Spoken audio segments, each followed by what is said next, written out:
ઝાલાવાડ આશ્રમ આખા હરિદ્વારમાં પ્રખ્યાત છે અને ચાપરડાનંદ મુક્તાનંદ બાપુના અનુયાયી. તદુપરાંત પોતે યોગના ગુરુ, પીએચડી, દિલ્હી અવારનવાર બધે કાર્યક્રમમાં બહુ મોટા પાયે જાય છે, વિદ્યાર્થીઓને માર્ગદર્શન આપે છે. અમે નજરે જોયેલું છે. તદુપરાંત કુંભ મેળાના પહેલાં અધ્યક્ષ હતા અને ભલે આપણે હાવ નાના થઈને બેઠા પણ મોટી વ્યક્તિ છે ભગવાન. હા, એટલે આપણા આંગણે આવ્યા અને અમારા મિત્ર. તદુપરાંત બાપુને સારું લગાડવા માટે નહીં પણ હરિદ્વારની અંદર બાપુની અમે 4 થી 5 દિવસ રોકાણા, પણ તન મન ધનથી અમારી ભાવથી સેવા કરી ઘરની જેમ. એટલે એ પણ ખૂબ આનંદની વાત. એમનું સન્માન અમારે ઉત્તમભાઈ અને દેવાંગભાઈ ફૂલહાર કરી સાલ ઓઢાડી. પ્રણવભાઈ આવો. સાધનાનંદ બાપુ,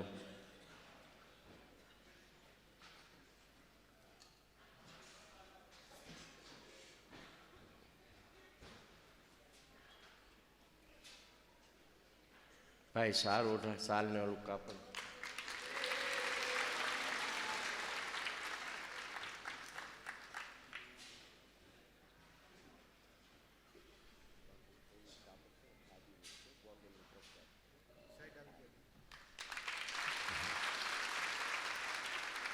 ચાલો.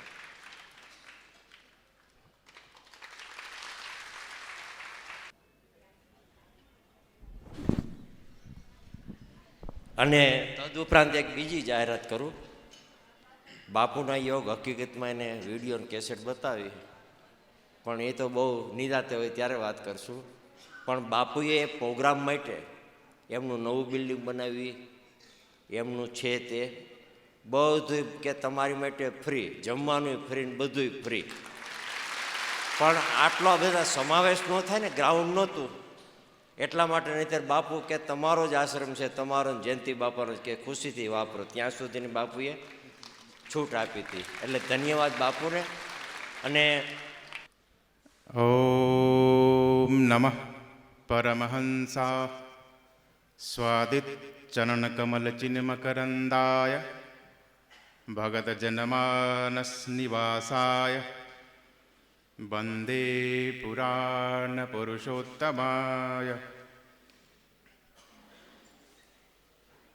કલ્યાણાનામ નિધાનામ કલિમલમથનમ પાવનમ પાવનાનામ પાથેયમ જન્મ જન્મ મોક્ષૌ શબદપદપરાપ્તૈ પ્રસ્થસ્ય વિશ્રામસ્થાનમેકમ કવિવરવક્ષસામ જીવનમ સજ્જનાનામ બીજમ ધર્મ ધર્મસ્પ્રભૌત ભવતામ ભૂતય રામનામ નીલપ્રણયામ લોકપ્રણયામ સર્વસાધક સાધકમ પ્રણમામિ હનુમંતમ સાધુબાધકબાધકમ અતુલિતબલધામં હેમશૈલાભદેહં ધનુજવન્કૃશાनं જ્ઞાનિનામગ્રગણ્યં सकलगुणनिधानं वानरानामधीशं रघुपतिप्रियभक्तं वातजातं नमामि.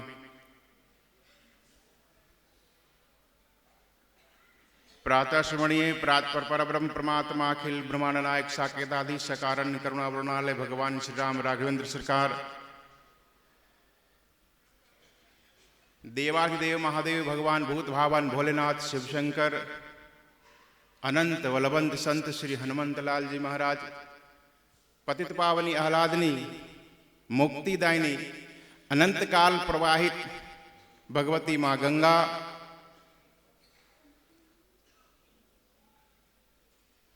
चारों धामना दिव्य पावन भूमि हरि अने हरना द्वार एवा दिव्य पावन देवभूमि एनी साथे दिव्य मंगल मंच विराजमान समस्त गुरु भक्त गुरु सेवक अहींया तो जेटला बधा छे आपणे बधा भगवानना दूत भगवानना सेवक भगवानना भक्त फेर एटलुं ज छे कोई 4-5 पगथिया आगळ छे कोई 50 पगथिया आगळ छे કોઈ 100 પગથિયા આગળ છે, આપણે બધા રાઈ પહોંચવાનું છે એક જ જગ્યા બ્રહ્મ. અને ગુરુ જે છે એ આપણે માર્ગ બતાવે, એનું નામ ગુરુ. આપણે એને શું કહેવાય, એને શું પકડી લેતા હોય આપણે? આમ પાછળ પાછળ શું પકડી લેવાનું? છેડો. છોડતા નહીં કોઈ દી, એને નામ છેડો. અને આપણે તો ભારત ભૂમિના એક નવો અવતાર છે આપણે મોદીજી.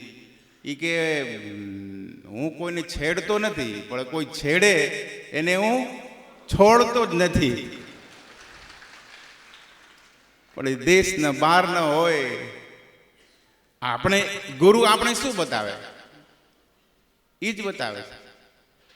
આપણે કોઈને છેડતા નથી. એટલે પંચ કર્મેન્દ્રિય, પંચ જ્ઞાનેન્દ્રિય, ચતુષ અંતઃકરણ, મન બુદ્ધિ ચિત્ત અહંકાર, ને આ બધા મળીને જે છે આપણે સચ્ચિત આનંદ છે, એને વારંવાર છેડા રાખે.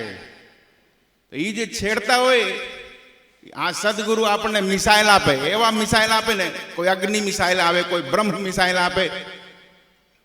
તો એ ધ્યાન ના આપણે કહે કે આપણે ઈડા અને પિંગલાને એક કરી નાખો, સુષુમ્ના જાગૃત કરો, સીધા બ્રહ્મ જ્ઞાન ઉપર આવી જાય, બ્રહ્મને દર્શન થઈ જાય. બોલો સદગુરુદેવ ભગવાનની. આ મિસાઇલ કોણ આપે? તો છેડો આપણે જો પકડી રાખીએ, છોડીએ નહીં, તો આવા પ્રકારની મિસાઇલો આપણે આ બધે મહાપુરુષો બધા બેઠા, ત્રણે મહામંડલેશ્વરજી કીધું કે અમે નામ કઈ કહેતા જ રહેશું, તમે કહો. એટલે અમે કીધું બાપુ નામ તો કહો. ગોરધન બાપુ તો નામ મને આપણે ખ્યાલ જ હતો, પણ બાજુમાં બેઠા છે જયંતિરામ બાપા અને રશ્મિન બાપા, જેનું નામ એવું રસમય છે, તો એની તો જય જયકાર હોઈ જાય ને. એટલે તો જયંતિ બાપા હોય. અને ગોવર્ધન ને કોણ નહીં જાણે? આવા ગોવર્ધન બાપા, બ્રહ્મા વિષ્ણુ ને મહેશ. હા, તો આવા શુભ ઘડી આપણે બધા આ દેવભૂમિમાં બિરાજમાન છે. તો જન્મ જન્માંતર કલ્પ કલ્પાંતરને જ્યારે પુણ્ય ઉદય થાય, ત્યારે જીવાત્માને સત્કર્મ, સત્કાર્ય, સદઅસ્થલ અને સદવિચાર, સદગુણ અને સત્ય કાર્ય કરવાનો આપણે અવસર મળે. નિસંદેહ આપણે બધા પુણ્યાત્મા ભાગ્યશાળી છીએ. અનંત જન્મો જન્માંતર કલ્પ કલ્પાંતર ત્યારે આપણે એ મળ્યા હોય. એ ગુરુ લોકો છે એ થોડાક પાછળ કરે જાઓ. જ્યારે ભગવાન વિષ્ણુ ક્ષીરસાગરમાં વિરાજમાન હોય, લક્ષ્મીજી બીજાને કહે કે ભાઈ થોડા છેટા રહે કે અમે ક્યાં છેટા જવાનું? અમારે તો ગુરુ એવા મજબૂત હોય, ગુરુ સમર્થ હોય, તો આપણે ભગવાન નજદીક તો પહોંચી જઈએ. એટલે આપણે ગુરુ સમર્થ છે, એવા ગુરુને આપણે શરણે જો નિરંતર એને આપણી તાદાત્મ્યતા બનાવીને રાખીએ, સત્સંગને સાથે આપણે જોડાઈ જાય, એની સાથે તાર આપણે જોડી જાય. ને પછી ગોરધન બાપા શું કીધું છે કે બાપુ આપણે ટાઈમ પણ વધારે નહીં લેવાનો. એટલે મેં કીધું કે અમારો ટાઈમ કોઈને લેતા નથી, તો જમરાજ લઈ આપણે. એટલે અમે ઓછા ટાઈમે આપણે બધાને ફરીથી ગુરુને શરણમાં તમે બધા આવ્યા છો, દેવભૂમિમાં આવ્યા છો. થોડાક યોગ પણ કરજો. ગુરુ લોકો યોગ બતાવે ને, એ કેવા યોગ હોય? યુજ ધાતુ જ નિષ્પન્ન થાય, જેના અર્થ થાય જોડાઓ, ગુરુને સાથે જોડી જવું, શિષ્યના સંબંધો, એ યોગ. અંતરાત્માને પરમાત્માને સાથે જોડી દેવું, એ યોગ. અને આપને બધા પ્રકારના વ્યસનો સાથે મુક્ત થઈ જવું, એ પણ એક સંયોગ છે. એટલે બધા જ માણસો વ્યસન મુક્ત થઈ જવાનું. અહીંયા આવીને એક સંકલ્પ જરૂર લેજો, ભાઈઓ વ્યસન મુક્ત થવાનો પ્રયાસ કરો, અને બહેનોને ફેશન મુક્ત થવાનો પ્રયાસ કરો. તો આપણો જગત ફરીથી રામ રાજ્ય બની જાય, વિશ્વ ગુરુ બની જાય. આજે ફેશનની શરૂઆત જે છે એ લંકાને રાજા રાવણને બેન શૂર્પણખા કર્યા હતા. નામ શૂર્પનખા, એને નામ એવું હતું અને કામ જ એવું. તો ઈ 60 વર્ષની 60,000 વર્ષની ઈ ગઢા 16 વર્ષની બની ગઈ. ને રામજીને કહે મોસમ પુરુષ ન તો સમ નારી, યહ સંજોગ વિધિ રચા બિચારી. હે રામ, આજે આ જગતમાં ચમત્કાર છે કે તમારા જેવા પુરુષ અને અમારા જેવા સ્ત્રી તો જગતમાં કોઈ વૈણા નથી. એટલે આજે સરસ સંજોગ છે કે આ ખોટા તમે મેકઅપ કરી આવ્યા છો અને તમે આજ કહો છો કે અમારા જેવા તો કોઈ છે જ નહીં. આ ખોટી વાત છે. જાઓ લખનલાલજીને સામે જાઓ. લખનલાલજી કહે કે હું તો સેવક છું, સેવક કરે સેવકાઈ. સેવક કોઈ સેવા કરે, એ કોઈ રાજપાટ ન કરે. એટલે તમે રામજીને પાસે એ જાઈને કહે છે કે અમારો સંકલ્પ છે, હું જે કહું એ કરું છું. રામજીને કહે કે હમણાં સંકલ્પ તમને પૂરા કરું.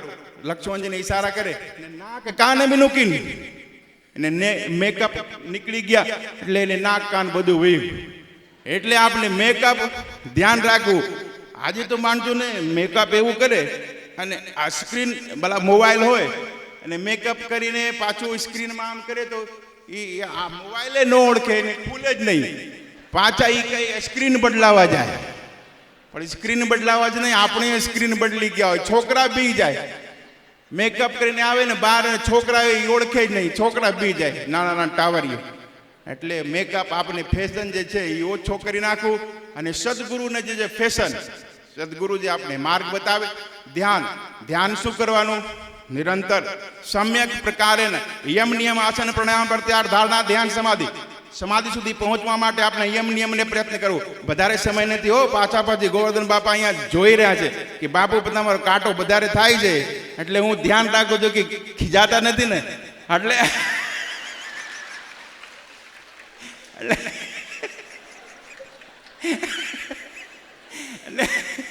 એટલે બાબા ખીજાય નહીં કોઈથી. આ બાજુ હરિદ્વાર મેં તો ખીજાતા. એટલે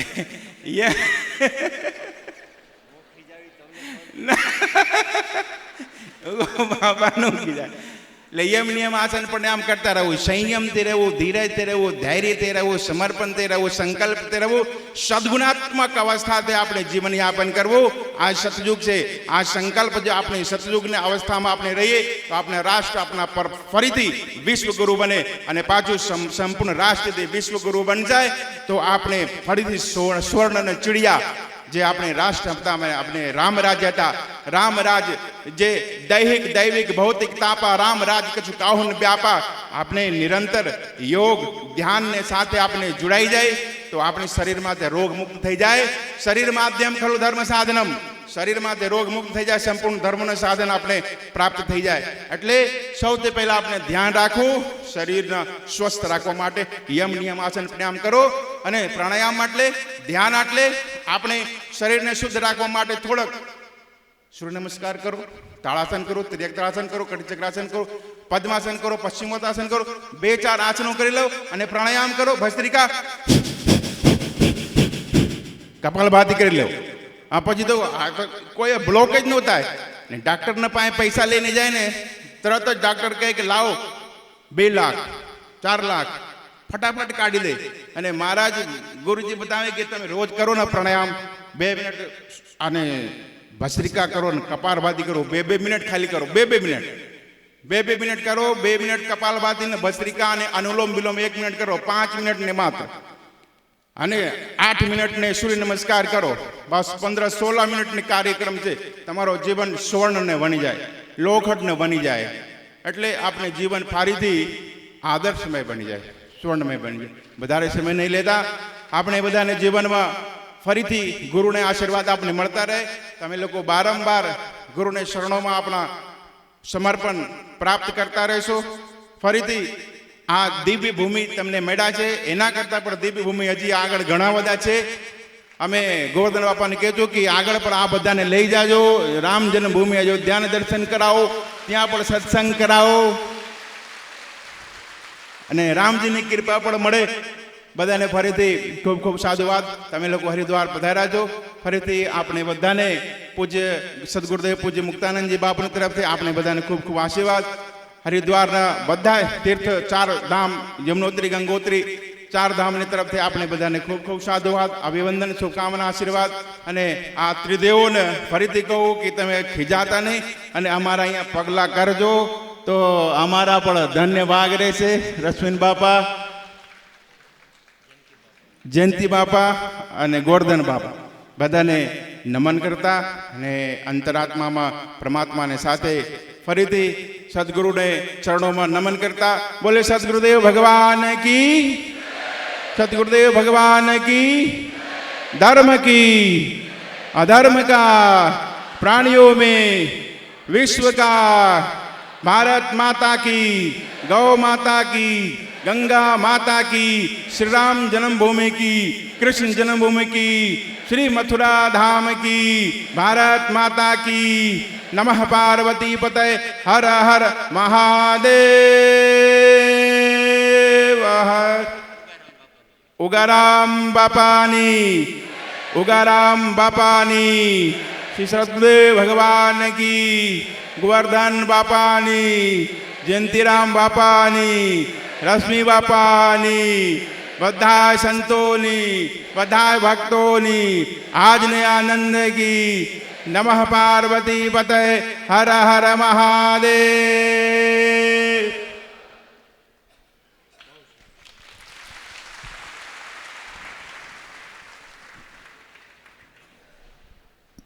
હલો, ખૂબ આનંદની વાત છે. બાપુએ તો જે ખાલી પ્રાથમિક ઉપચારની વાત કરી અને નામ સાધનાનંદ બાપુ, પણ નામ એવા ગુણ છે અને સાધના કરે, ઘણા વાતું કરે, પણ બાપુનું તો અમે નજરે જોયેલું છે એમ. એટલે ખૂબ આનંદની વાત છે. આપણા ઘરે, આપણા આંગણે પધાર્યા તો પણ આપણે બધા રાજી થયા અને ખૂબ આનંદની વાત છે. પધારતા રહીએ એવી સદગુરુ આગળ પ્રાર્થના. બોલો સદગુરુદેવની જય જય. હવે જયંતિ બાપાને આપો ભાઈ.